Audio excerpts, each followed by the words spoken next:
Hello, my name's Quinn. I'm in Paranoid London. We've just made a new record called Arseholes, Liars and Electronic Pioneers. And this is my studio, our studio. So about 20 years ago, I used to do this thing where we used to call it engineering, where there were a bunch of people like me that knew how to like connect MIDI cables and SCSI chains and stuff, and we would charge DJs like 200 quid to come to our studios, and you know they'd bring a bunch of records down and we'd sample them up for them and make them a track. And there was loads of us that used to do that, basically just kind of supporting our hobby of being in a studio. And Del had been working with like other people. And because what used to happen a lot of the time is that like the guy would come down and he'd be in someone else's studio, and then like the guy would just basically make his own track and wouldn't listen to a word that whoever was in there was saying. So he tried a few people and it hadn't worked. And then he got put in touch with a friend of mine, Justin Drake, that I used to do music with. And he was too busy to do it. And Justin said, oh, you know, I've got, at this point, me and my mate had just opened a studio and like, we had nobody coming in. We were completely broke and had loads of time. So Justin said, oh yeah, I've got a mate of mine who can do it. So Del like phoned me up and I was like, yeah, like, brilliant. So he lived in Tenerife at the time, and he would come over about 4 times a year, and we'd sit in the studio, and you know, like he'd bring a bunch of records. Like I say, you know, like each time it would be different. You know, it would be whatever he was in, because he used to work in Fat Cat Records, and he was, you know, he's a brilliant DJ, and so he had really good record collection. And so he would come, like one time he'd come over and he'd say, oh, you know, I want to make something like I want to make a Danny Tenaglia tribal record, or it would be like a Derek Carter bumpty bump thing. Or we were doing this for ages, and like nothing. He never really put anything out. So I started feeling bad about, you know, I was like, oh, mate, you know, like, you keep coming down here and paying me to do this, but like, you know, you're not really happy with any of the stuff that we do. You haven't put it out. And so we went back to his house one night, and you know, we just like going on and on and on, getting drunk and talking rubbish. And it was just sort of, you know, I said like, you know, like, what is it that you're actually into? And he was like, oh yeah, I'm just into banging acid house. I was like, oh, you know, like, yeah, that's just like me too. Why don't we just do that? And so that's what we did. We started doing that. And then, so we just went and got the old equipment back that I hadn't used in ages, and just started, yeah, just like mucking about with, you know, it was literally just a 303 and an 808.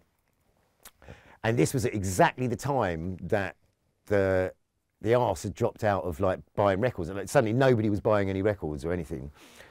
But the great thing about Del was that he didn't care if nobody bought the record at all. He just literally wanted to just do stuff that he liked, and couldn't care less if, you know, if nobody else liked it. So we just made this stuff. I think the first record we put out, it was like the heaviest vinyl you could possibly make. Only one side. It was a really expensive record, and there was only one side of it. And all the distribution companies were like, well, you know, no, like, no, we're not going to give you a P&D deal, because, you know, like, no, like, A, nobody wants this music. B, there's only one side of it, and C, it's really expensive. So he just said, sod it, I'll pay for it myself. Did it himself, and yeah, we just went from there basically. Yeah, it worked out all right. So so we did the album before the title. We basically we didn't have a title, and it's the worst thing in the world, is like sitting there trying to think of a name for something, which is awful. It just never happens. You know what I mean? It's just, and so we're sort of like forgotten about that. I mean, I think we were maybe getting drunk or something, and he just popped out with like, well, what do we call it? Like, it's a joke. It's like, why don't we call it Arseholes, Liars and Electronic Pioneers? I was like, actually, that's, you know, it's like, it sort of trips off the tongue quite nicely. And then, because it is like, there's just loads of fucking arseholes and liars around at the moment, aren't there? Like we're bombarded with them, like on every angle, like everything you see on television, or our whole media is full of arseholes and liars. Our politicians are all arseholes and liars. but then there's loads of these like really cool electronic pioneers that are, you know, like women, black people, Latino people, blind people, whatever, like just like way more fun and more cool. So yeah, we just thought it'd be good to just like put pictures of all these people next to each other and let people decide who they'd rather hang out with and be around. So yeah, that's what we did. And it's sort of taken on a bit of a life of its own. It was a joke really, isn't it? And it worked out all right, yeah. So, well, like I say, so I rent this room from Margot Broom, who's an absolute genius, and she builds synthesizers and drum machines and stuff like that. So she built this ARP 2600 with the sequencer on it, which we're going mental on at the moment. Absolutely love it. It's brilliant. And it's probably not going to work when I try and show you later on, but we'll see. I did set it up yesterday, so hopefully it will.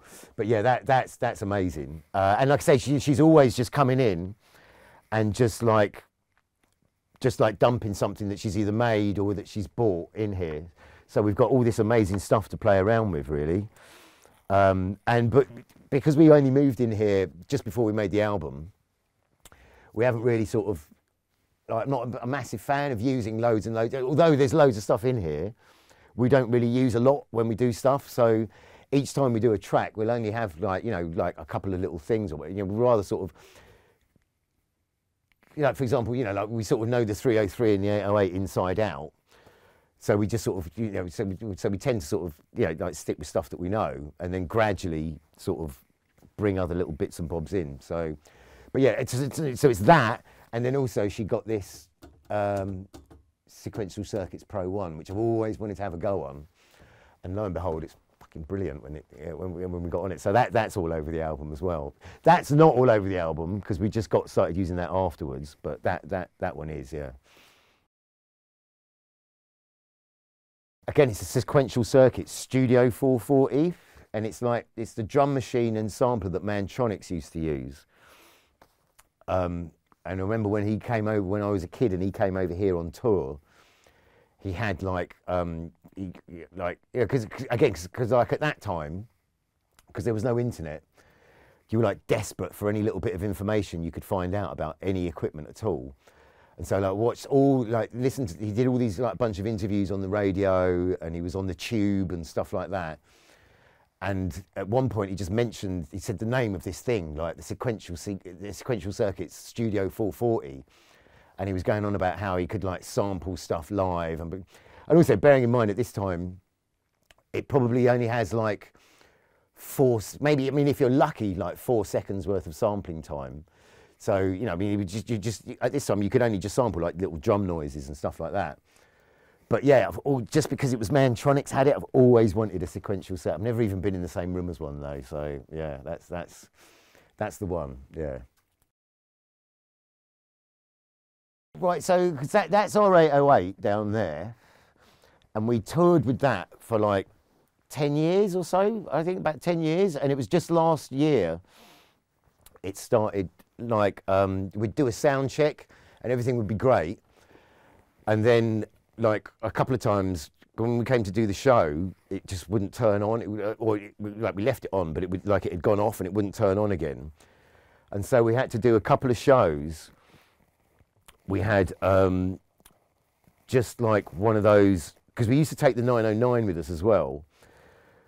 But then like in terms of hand luggage and stuff going on the air on an airplane or whatever, like it was too big. So we would take one of those little boutique things that they did. So there were a couple of things where I was like shit, like our main drum machine doesn't work, and we had to do that. We had to do the whole thing with just like, we only had one pattern like programmed. We only used it on one track, so we only had one pattern programmed in. Luckily, it was a really busy one, so we managed to sort of like. This is the great thing about having stuff that's got like knobs on it, is that you can like, even with just like one loop, you can make loads. So we had to do these whole shows with just a 1 bar drum loop basically going underneath it. But they turned out to be really good. But so then we thought, right, sod it, we're going to have to just retire that and get the bay ringer ones. So we got those. And really, because we like, so we put everything goes through these, which kind of like distorts them and compresses them and stuff like that. And like, it's kind of all right when it's going through a massive PA. It's kind of all right. We're kind of like, annoyingly, our 808 is like completely different to everybody else's in the world. Like the snare drum and the kick drum on it are ridiculous. Like when the first time we had it repaired, the guy who opened it up, he said like someone had done some like stuff to it, and then like instead of using glue, they'd use hairspray or something to like, I don't know, but basically the circuits on the bass drum and the snare drum, like the bass drum goes on ridiculously long, and the snare drum goes like instead of. So it's not quite the same. It's not quite the same. So we're going to like try and get that. Well, we have started taking that out again because Margot's kind of sorted it out for us. So yeah, I mean, it's whatever you can make a noise with, really. You just make. So because we couldn't rely on the same bits that were good on that. We just did different things on the bay ringer that sort of made it all right. So yeah, you just got to make like just do whatever you can with what you've got, really. Yeah, so there's that. Yeah, so whether it's the bay ringer one or the 808 goes into the monotron. Then we've got like, so our 303 broke. I mean, again, because we were touring with it for like 10 years, and our 303 broke. So we've got one of those cyclone ones. I think they've gone out of business now, which is pretty good, and that goes into a monotron as well. And then we take one of these. We've got a dark time sequencer and our 202 that goes, funnily enough, into a monotron as well. And then there's the vocalist who goes into a monotron. And then there's some like sort of percussion loops and stuff like that. It all gets clocked from Ableton. And there's some like bits of samples and stuff like that go on through there. And yeah, we just sort of like mute and unmute stuff on the desk and muck about with it all, and off we go. Yeah.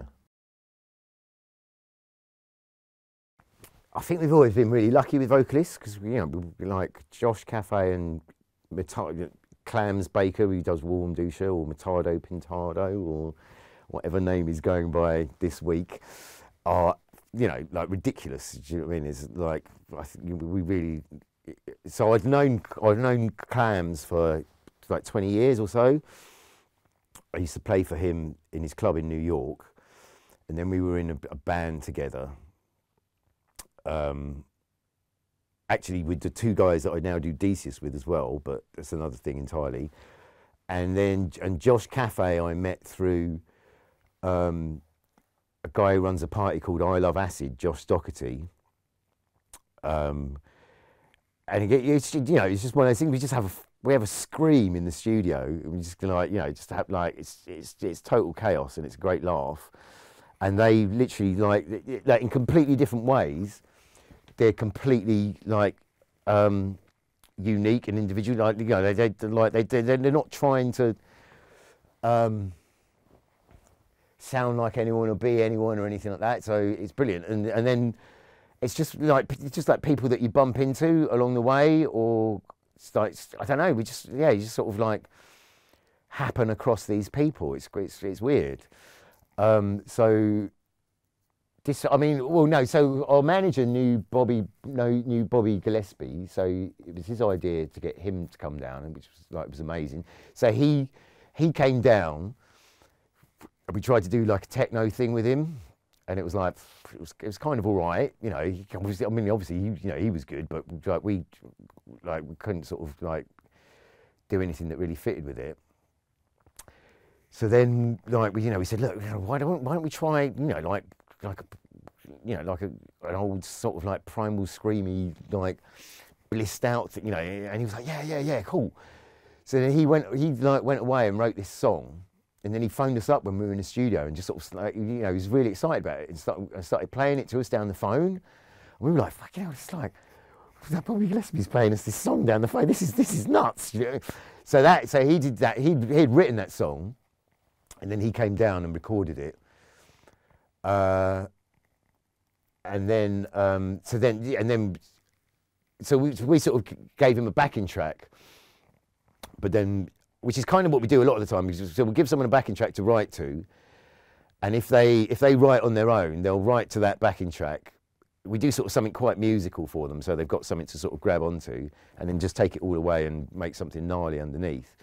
But then, like a couple of people, like Joe Love from the Fat Dog, came down here, and we were writing it together. Or like Clams and Josh just come down and we get really drunk, and I just literally record everything they say and then make something out of that. Jennifer Touch, we sent her a track.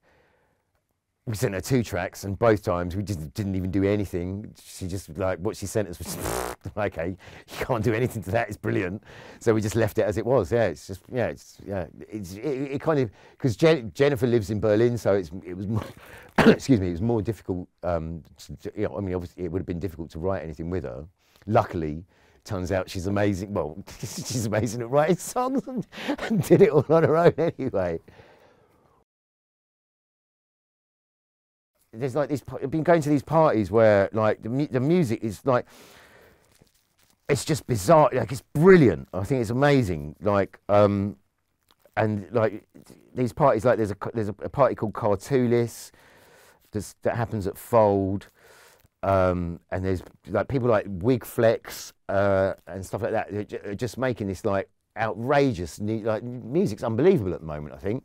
There's really boring rubbish stuff. But that's not. I don't think that's really. That's like it's not really got anything to do with what we're into. So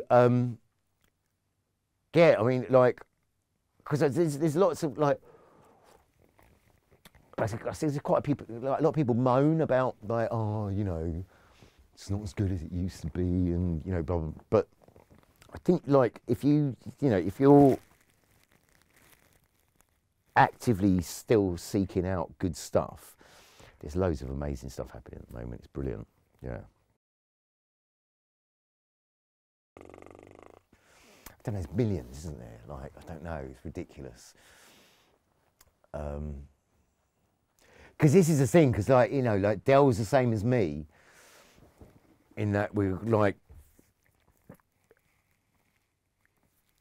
just like constantly sort of like, you know, like, oh, we'll nick a bit of that and a bit of that and a bit of that and a bit. Yeah, I mean, there's the obvious stuff like Land of Confusion and, you know, No Way Back and all that sort of stuff that's really obvious. And, you know, then there's stuff like Suicide Records. But then, like I say, and then, yeah, it's, and then like nowadays, it's a lot of the new stuff that we're hearing. I mean, in these parties like Cartoolist or, you know, or the festivals that we play at as well. It's just like whatever we're listening to at the moment. And it's like,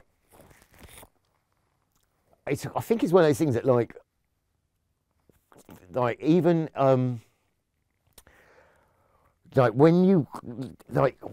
if you try and do something like someone else, it kind of never really works.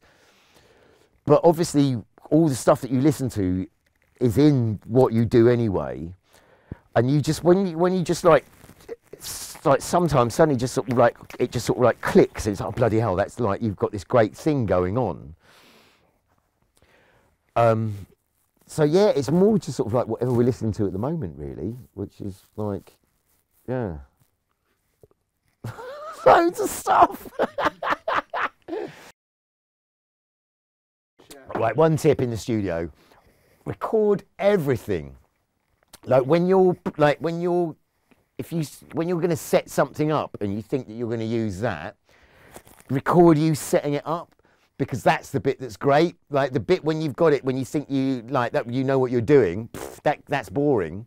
It's the bit before when it's a bit like out of tune and you're still, or you're just like flicking, just like stabbing at buttons, or like record everything all the time. That's it. and keep it all, because even if like when you can drag stuff in that you did on something completely different onto something. This is the lovely thing about this sort of stuff. You can drag something that you did like 3 years ago that might have sounded really boring over whatever you were doing, because like. I tend to make the same track over and over again. So, you'll get a drum beat going, and then you go like boom, boom, boom, boom, boom, boom, boom, boom. And then you put something else that's in tune over that. And then it's, oh God, I've made that same boring track again, haven't I? But then if you take a bit of that and put it over something that's in a different tuning or whatever, that's when like weird stuff starts happening. So yeah, just record, keep everything, and just, yeah, throw it all together and see what happens.